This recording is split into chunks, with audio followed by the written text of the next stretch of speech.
स्वागत है आपका जनरी क्लासेस में। स्वागत है आपका जनरी क्लासेस में।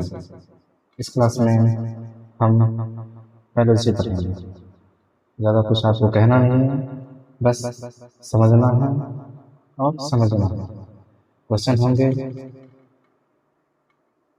क्योंकि एग्जाम है 21 को, तो ये कुछ नहीं है, बस एक क्रैश बैच है, क्रैश कोर्स बैच है। क्या है? क्रैश कोर्स बैच है। क्रैश कोर्स में हम बातें कम करते हैं और क्लास ज़्यादा लेते हैं। क्या करते हैं? बातें कम और क्रैश कोर्स। क्रैश कोर्स, बातें कम क्लास ज़्यादा। क्या करेंगे? क्रैश कोर्स, जहाँ पे बातें कम होगी और क्रैश कोर्स करेंगे, क्लास ज़्यादा होगी। उससे भी अच्छी बात है कि हम कुछ चीज़ों पे ध्यान देते हैं, जैसे कि क्या क्या इस क्लास में हो सकता है। कॉन्सेप्ट आपका क्लियर हो जाएगा। 1 शॉट रहे, 2 शॉट रहे, कोई दिक्कत नहीं। क्या होगा? कॉन्सेप्ट क्लियर होगा आपका। प्रैक्टिस स्मार्ट करेंगे और उसको फायर करेंगे। विच एग्जाम्स अकॉर्डिंग टू नीट, हम नीट की बात करें या फिर और भी कोई भी एग्जाम की बात करें, कोई सा भी कॉम्पिटेटिव एग्जाम की बात करें, कोई सा भी कॉम्पिटेटिव एग्जाम की बात करें, तो उसमें करना कुछ नहीं है आपको।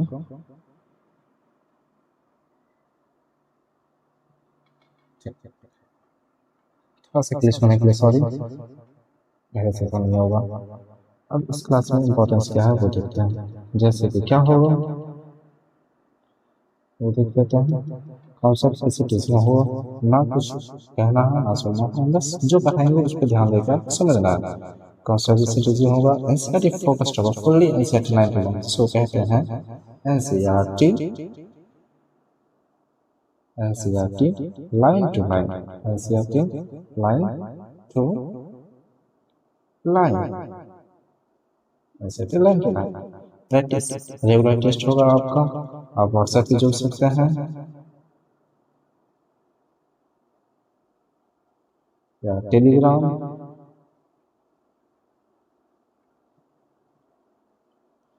लिंक आपको मिल जाएगा, या इंस्टाग्राम।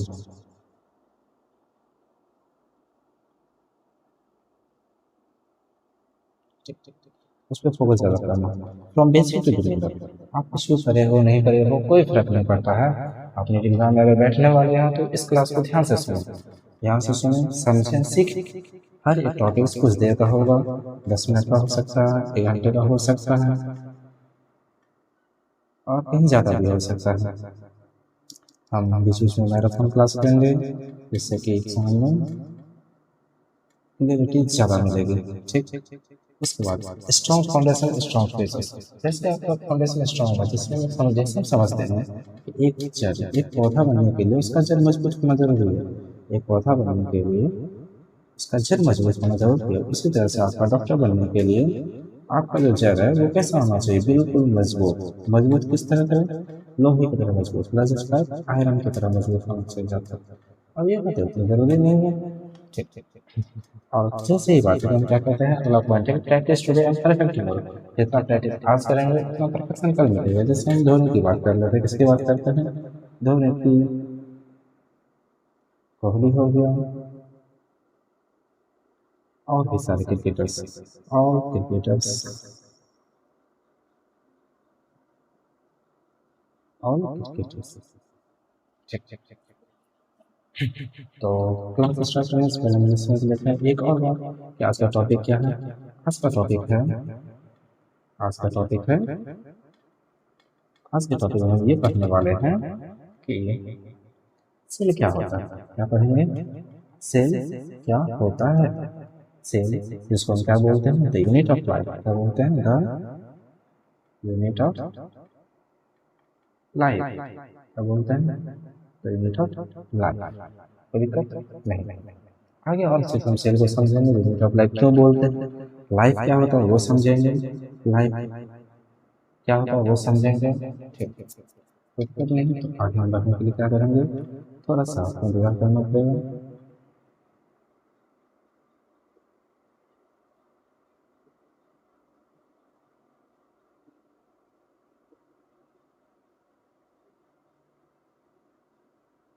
यहाँ कुछ इस तरह से चलते हैं।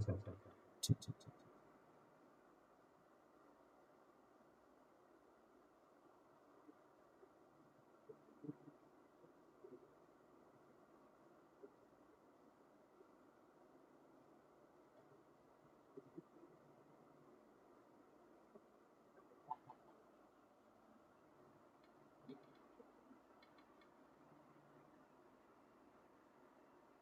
चेक चेक चेक क्या पढ़ेंगे? Cell the unit of life. तो समस्याएं हैं जो धीरे धीरे खत्म हो जाएगी, या तो उसके बारे में सोचना नहीं है। तो स्टार्ट करने से पहले हम सेल को समझ लेते हैं। सेल क्या होता है? सेल को समझने से पहले हम लाइफ को समझ लेते हैं। सेल को समझने से पहले हम किसको समझ लेते हैं? लाइफ को समझ लेते हैं। सेल को समझने से पहले किसको समझ लेते हैं? लाइफ को। एक्चुअल में लाइफ क्या होता है? लाइफ होता क्या है और लाइफ क्यों एग्जिस्ट कर रहा है? लाइफ क्यों एग्जिस्ट कर रहा है? लाइफ एग्जिस्ट करने के पीछे क्या कारण रहा होगा? What is the reason behind life existence? जैसे कि लाइफ एग्जिस्ट करता है तो उसके पीछे कुछ ना कुछ कारण होगा। तो लाइफ एग्जिस्ट करने के लिए हम नॉर्मली समझते हैं कि लाइफ क्या है, और इसका जवाब एक्चुअल में कहाँ पर दिया हुआ है? चैप्टर 1। किसमें दिया हुआ है? चैप्टर 1। इसका नाम क्या है? Living living organism. कहाँ पे दिया हुआ है? Living organism. जैसे हम लिविंग ऑर्गेनिज्म की बात करते हैं तो लिविंग ऑर्गेनिज्म में क्या बात करते हैं कि लिविंग ऑर्गेनिज्म में लाइफ लाइफ का एग्जिस्टेंस के लिए कौन कौन सा एक्टिविटी जरूरी है, मतलब कैरेक्टर। कौन कौन सा कैरेक्टर है जिसकी वजह से लाइफ लिविंग ऑर्गेनिज्म एग्जिस्टेंस में रहता है? क्या लिविंग ऑर्गेनिज्म एग्जिस्टेंस में रहता है? लिविंग लिविंग ऑर्गेनिज्म एग्जिस्टेंस में रहता है।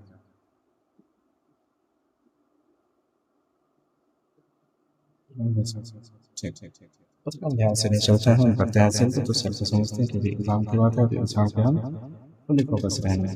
कोई दिक्कत? व्हेन यू लुक अराउंड, जब हम अपने चारों तरफ देखते हैं तो क्या देखते हैं? You see both living and non living. You see both living and non living things. क्या क्या देखते हैं? लिविंग देखते हैं और just a second.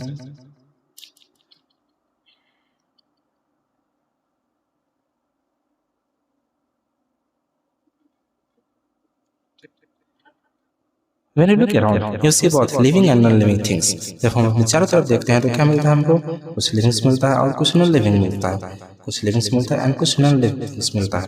You must have wondered and asked yourself. हम खुद से कभी कभी पूछते हैं, जब बचपन की हम बात करते थे तो हम पूछते थे कि What is that? What is it that makes an organism living? कि किस क्या क्या वो वजह है जिस वजह से हम किसी को लिविंग बोलते हैं? What is it that makes an organism living? वो क्या है? What? वो क्या है जिसकी वजह से कोई भी ऑर्गेनिज्म लिविंग करता है? What is that animate things does not have which a living things has? और वैसा क्या है कि जो नॉन लिविंग थिंग्स में नहीं है? ऐसा क्या है जो नॉन लिविंग थिंग्स में नहीं है और लिविंग्स में है? ठीक।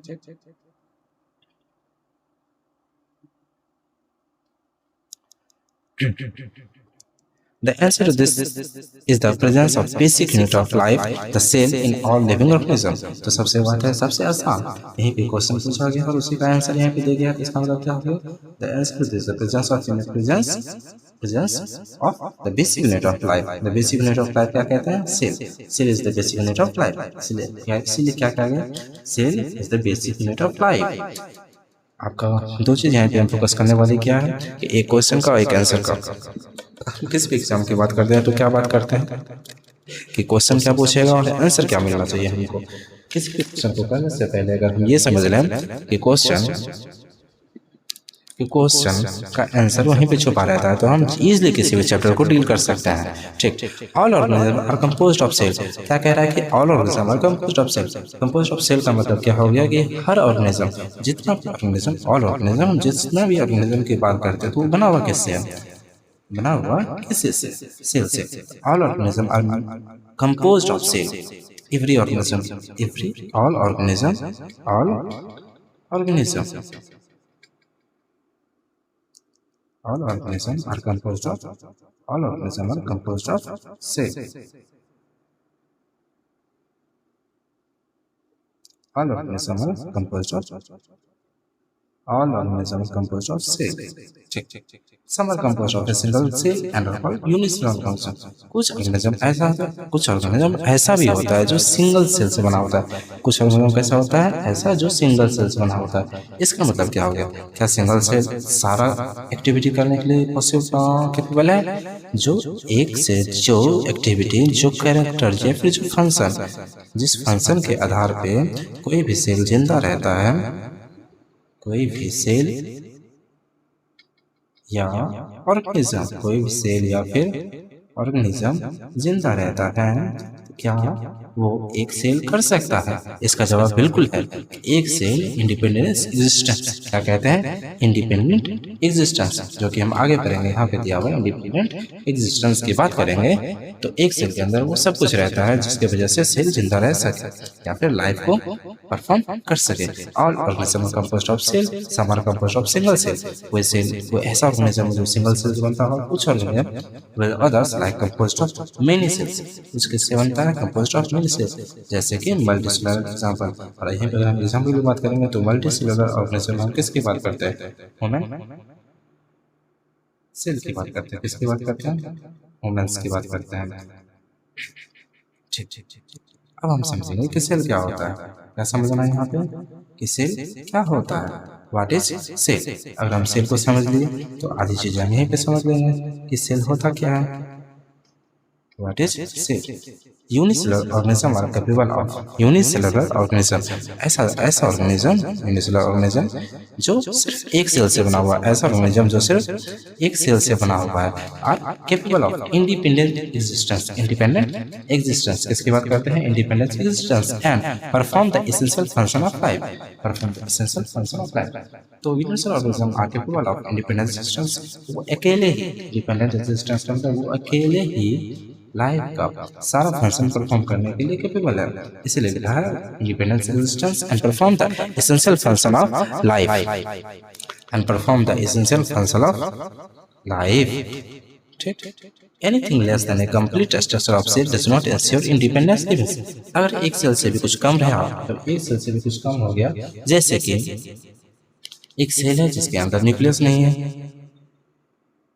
एक सेल है जिसके अंदर न्यूक्लियस नहीं है। A cell that lack nucleus can survive? No.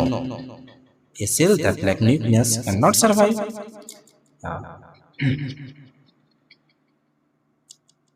Cell is the fundamental structure and functional unit of living organism. तो क्या कह रहा है, सेल का डेफिनेशन को समझते हैं। Cell is the fundamental structure and functional unit of living organism. Fundamental structure में क्या बात करते हैं, अगर हम कोई भी घर बनाते हैं, क्या बनाते हैं, एक छोटा सा अगर हम झोपड़ी भी बनाते हैं, उसके लिए भी हमको एक फंडामेंटल स्ट्रक्चर चाहिए। क्या चाहिए, फंडामेंटल स्ट्रक्चर चाहिए। क्या चाहिए, फंडामेंटल स्ट्रक्चर चाहिए। क्या चाहिए, fundamental structure and functional unit of living organism. और जितना भी परफॉर्म फंक्शन होगा बॉडी का, लिविंग ऑर्गेनिज्म जितना भी फंक्शन होगा वो कौन करेगा, सेल करेगा। इसलिए कहा गया है cell is the fundamental structure and functional unit of living organism. अब दूसरी बात को हम समझते हैं, क्या, Anton von Leeuwenhoek. Anton von Leeuwenhoek, कुछ साइंटिस्ट की हम बात करेंगे। Anton von Leeuwenhoek first saw and describe a live cell. तो क्या क्या था, एंटन वॉन ल्यूवेनहुक पहली बार किसी सेल को देखा, पहली साल first saw and describe a live cell, किसी जिंदा सेल को पहली बार देखा और उसका वर्णन किया, मतलब उसके बारे में बताया गया। क्या बताया, first saw and describe live cell, पहली बार सेल को देखा और बताया गया। Robert Brown later discover the nucleus. दूसरा साइंटिस्ट कौन था, दूसरे साइंटिस्ट की बात करते हैं रॉबर्ट ब्राउन। दूसरे साइंटिस्ट की बात करते हैं रॉबर्ट ब्राउन, वो लेटर डिस्कवर न्यूक्लियस। तो न्यूक्लियस का डिस्कवरी कौन किया, रॉबर्ट। अभी तक आपको दो साइंटिस्ट की बात कर चुके हैं, एक कौन है, एंटन, एक कौन है, एंटन von Leeuwenhoek.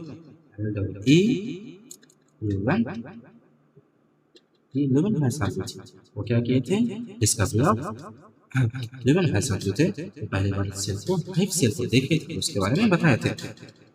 Anton von and वाह, पहली बार सेल तो देखे थे आप, उसका बारे में बताए थे। दूसरी बात है, दूसरे दूसरे प्रोफेसर का नाम था Robert Robert brown. Robert brown, दूसरे प्रोफेसर का नाम रॉबर्ट ब्राउन। क्या डिस्कवर किया था? वो डिस्कवर न्यूक्लियस, वो डिस्कवर न्यूक्लियस, वो डिस्कवर न्यूक्लियस। ठीक ठीक ठीक ठीक। अब करते हैं the invention of the microscope and its development.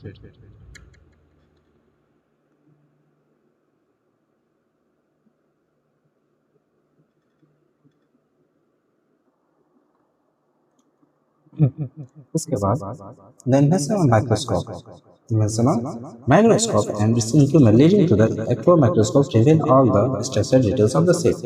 जैसे हम माइक्रोस्कोप का इन्वेंशन हुआ तो उसके बाद हम सेल को और अच्छे से पढ़ सकते थे। जैसे लोग क्या करते थे, सेल को और अच्छे से पढ़ सकते थे।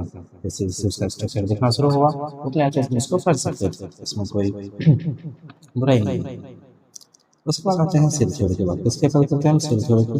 जैसे हम समझ चुके हैं कि टेनिस कोर्स है, हम लोग इंपॉर्टेंट पॉइंट पे चलेंगे और क्वेश्चन की बात करते हैं। इसका डिटेल क्लास चलेगा, जब आपका एग्जाम खत्म हो जाएगा नेक्स्ट बैच के लिए क्या होगा, डिटेल क्लास चलेगा नेक्स्ट बैच के लिए।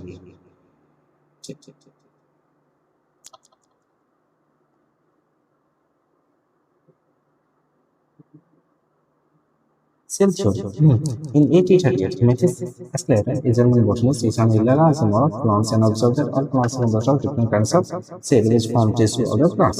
क्या करा है Matthias 1838, a German botanist, कहाँ का था? German botanist का examined large number of plants, large number of plants, all the plants are composed of different kinds of cell. All plants are composed of different kinds of cell. All plants are composed of different kinds of cell. Which for tissue of the plant. ये तो हम बच्चे वाली बात करेंगे कि cell से क्या बनेगा, सेल से बनेगा टिश्यू, मतलब 4 सेल को हम मिलाएंगे तो क्या बनेगा, टिश्यू बन जाएगा। वही बात करेंगे। At about the same time उसी समय थीडोर स्वान, इसकी बात कर रहे हैं, थीडोर स्वान की बात कर रहे हैं, इसकी बात कर रहे हैं, थीडोर स्वान की बात करते हैं। इसके बाद करें थीडोर स्वान, a British zoologist। कौन है? British zoologist actually different type of animal cells, क्या different type of animal cells होता है। स्टडी किया, report the cells had a thin outer, cells had a thin outer layer which was known as plasma membrane। और ये किस चीज का discovery किया था? प्लाज्मा मेम्ब्रेन का। मतलब प्लाज्मा मेम्ब्रेन के बारे में ये बताया आपको। सुनिए आगे बढ़ते हैं। He also concluded based on his study, वो अपने स्टडी के आधार पर क्या बताया गया, on plant cells, on plant tissue, that the presence of the cell wall is unique character of plant cells। ये लाइन इतना ही इंपॉर्टेंट है जितना कि आपका नेट में एडिटिंग का ये जाना इंपॉर्टेंट है। क्या कह रहा है? On plant tissue, the presence of cell wall is a unique character of plant cell। Unique character क्या है? अगर कोई तब से पूछ ले कि unique character of plant tissue या फिर यूनिक कैरेक्टर ऑफ प्लांट, तो cell wall is unique character of plant tissue. Cell wall is unique character of plant tissue. इसमें कोई घबराई नहीं है कि सेल वॉल क्या है, यूनिक कैरेक्टर है किसका, प्लांट का। On the basis of this Schwann proposed, on the basis of sin, Swan proposed the hypothesis that the bodies of animals and plants are composed of cell and product of cell। क्या कोई गलत बोला? Hypothesis का मतलब है कि विचारधारा दिया है, ना कि सिद्धांत को। एक विचारधारा को हम क्या कहते हैं? Hypothesis. Schwann proposed the hypothesis that the bodies of animals and plants are composed of cell and product of cell। हम सीधा समझते हैं, जैसे कि हम जायगोट की बात करते हैं। किसकी बात करते हैं? जायगोट की बात करते हैं। तो जायगोट में क्या होता है? सेल से जायगोट बनता है। कौन सा सेल से? Male gamete and female gamete. किसकी बात करते हैं? मेल गैमेट और फीमेल गैमेट से जायगोट बनता है। तो क्या हो गया? Plants are composed of cell and product of cell। Animals and plants are composed of cell and product of cell। ठीक, इसका आगे करें।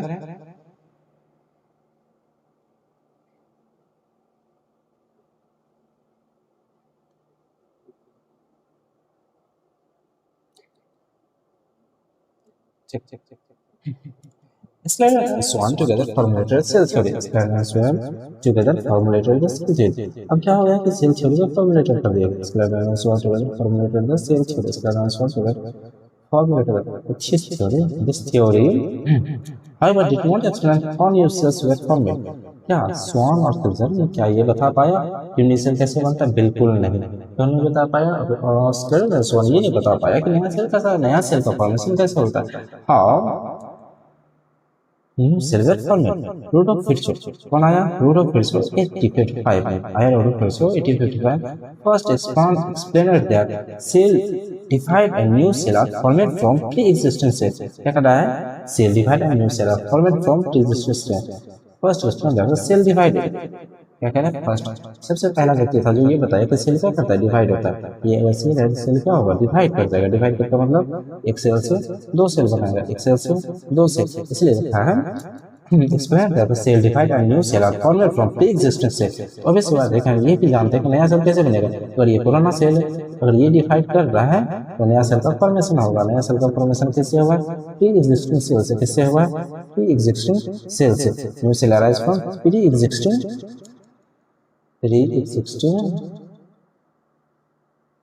सेल. नया सेल का फॉर्मेशन कैसे हुआ? Pre existing cell. नया सेल का फॉर्मेशन कैसे हुआ? ये पुराना सेल हो गया और ये हो गया नया सेल, और ये हो गया नया सेल. इसका फॉर्मेशन कहाँ से हुआ? यहाँ से हुआ. और इस चीज को कहाँ पे पढ़ेंगे? Cell cycle and cell division. कहाँ पे पढ़ेंगे? Cell cycle and cell division.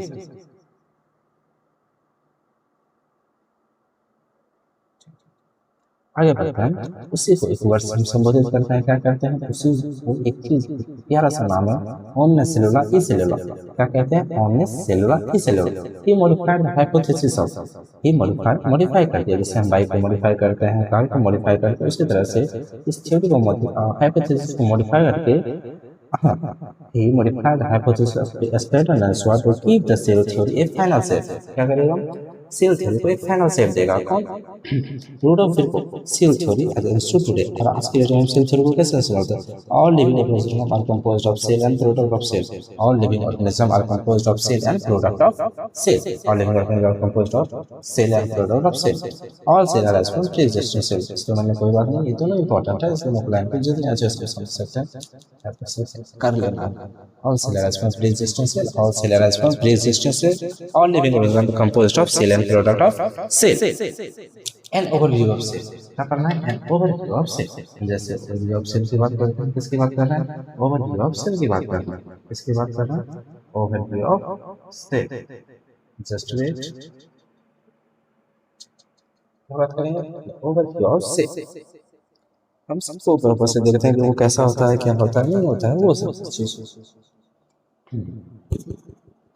You have earlier observed cell and onion peel. You have earlier observed cell and onion peels from insects. Cell under the microscope. Let us recollect their structure. Recollect their structure. The onion peel cell is a typical plant cell.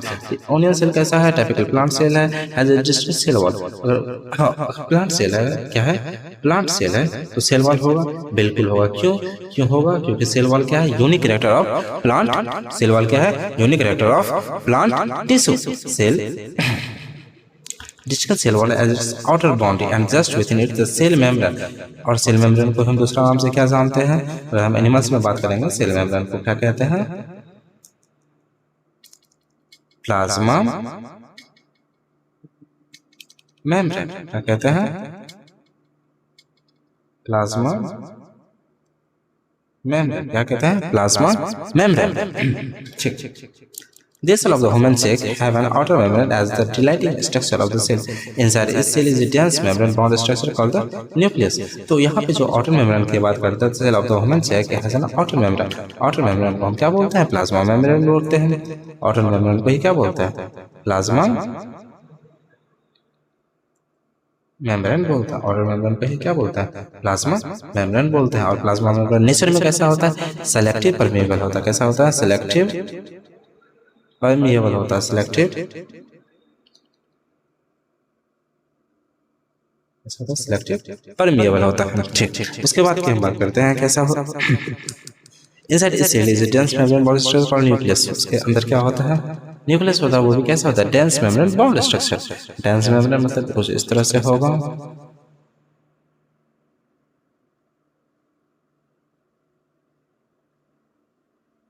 कुछ structure membrane bound structure होगा, membrane bound structure होगा, मतलब इतना layer में नहीं होगा लेकिन किस इस तरह से होगा